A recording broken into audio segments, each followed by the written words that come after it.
بسم اللہ الرحمن الرحیم۔ السلام علیکم ناظرین، جنات کی موت کیسے واقع ہوتی ہے؟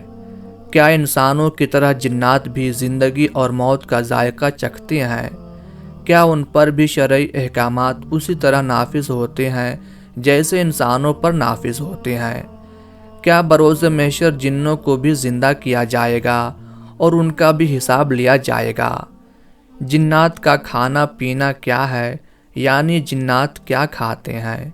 یہی ہماری آج کی ویڈیو کا موضوع ہوگا، اور آج ہم آپ کو بتائیں گے کہ جنات کی کتنی اقسام ہیں اور جنات کون سی مختلف شکلوں میں پائے جاتے ہیں۔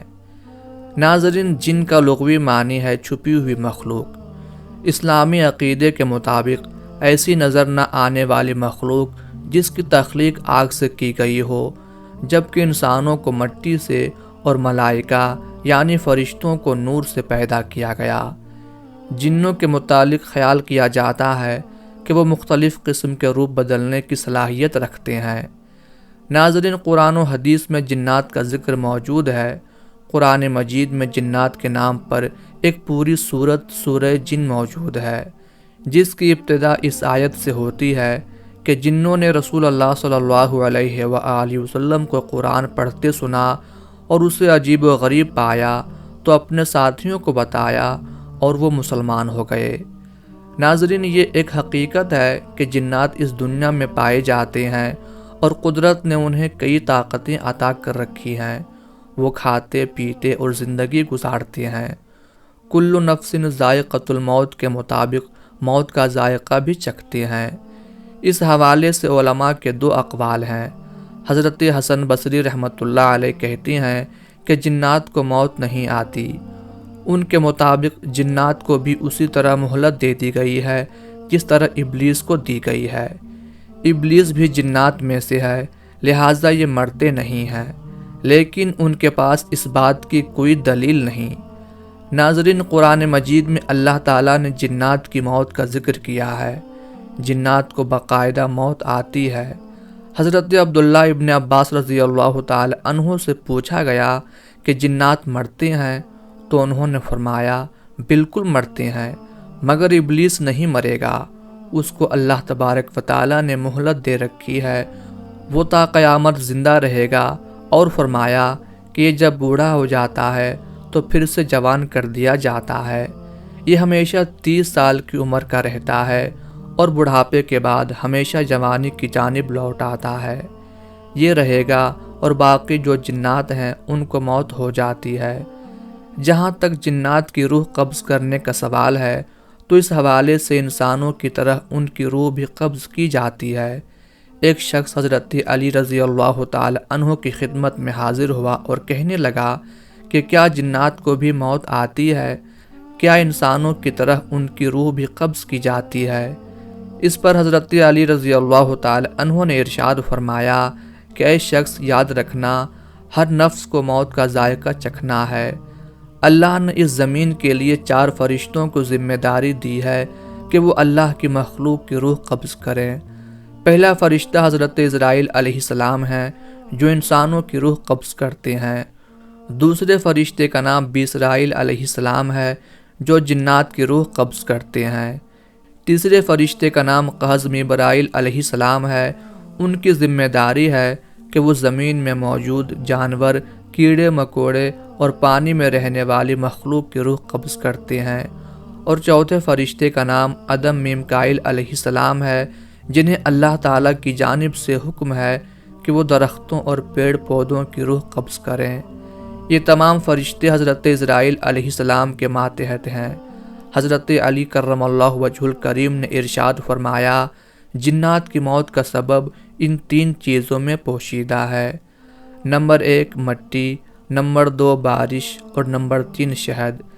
جب جنات کی زندگی کا خاتمہ ہوتا ہے تو اسرائیل علیہ السلام جنت میں موجود شہد کی نہر سے چند قطرے شہد کے اٹھا کر جنات کے ماتھے پر رکھ دیتے ہیں، اور یوں جنات تڑپ اٹھتے ہیں، اور پھر وہ جن جو اللہ کے قوانین کو تسلیم کرتے ہیں ان کو وہ شہد لطف و سرور عطا کرتا ہے، اور ایسے جنات جو شیطان کے دوست بن کر انسانیت کو گمراہ کرتے ہیں، موت کے وقت وہ کہتے ہیں کہ ہم نے اپنے آپ پر بڑا ظلم کیا ہے، ہم نے شیطان کی بات مان کر اپنے ساتھ بہت برا کیا۔ اس وقت شیطان دور کھڑا یہ منظر دیکھ رہا ہوتا ہے اور کہے لگا رہا ہوتا ہے، اور یوں جنات کی روح قبض ہوتی ہے۔ ناظرین، اس سے یہ بات ثابت ہوتی ہے کہ جنات کے انسانوں کی طرح موت اور زندگی کے معاملات ہیں، اور انسانوں کی طرح جنات کو موت اور حیات ہے، اور ان پر بھی شرعی احکامات لاگو ہوتے ہیں۔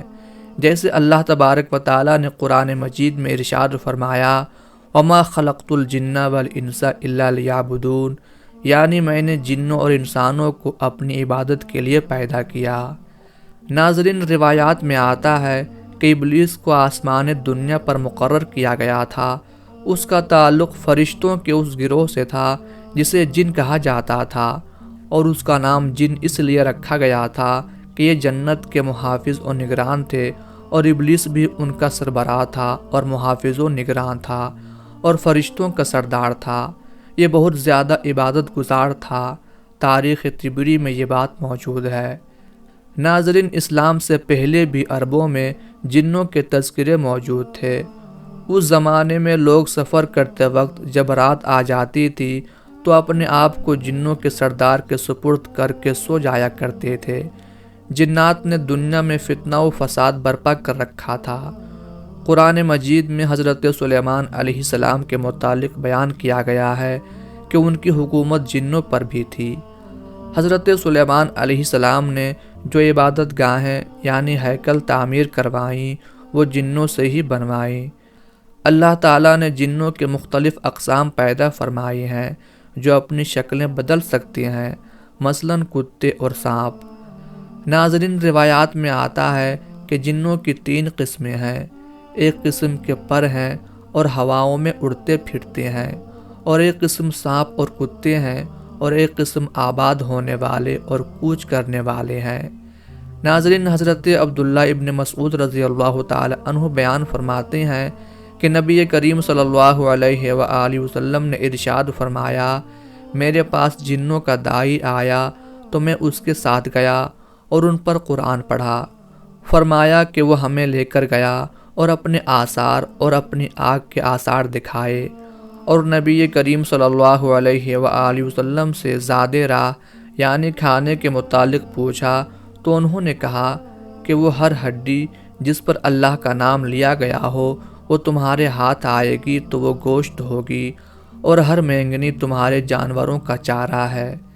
نبی کریم صلی اللہ علیہ وآلہ وسلم نے فرمایا کہ ان دونوں چیزوں سے استنجا نہ کرو کیونکہ یہ تمہارے بھائیوں یعنی جنوں کا کھانا ہے۔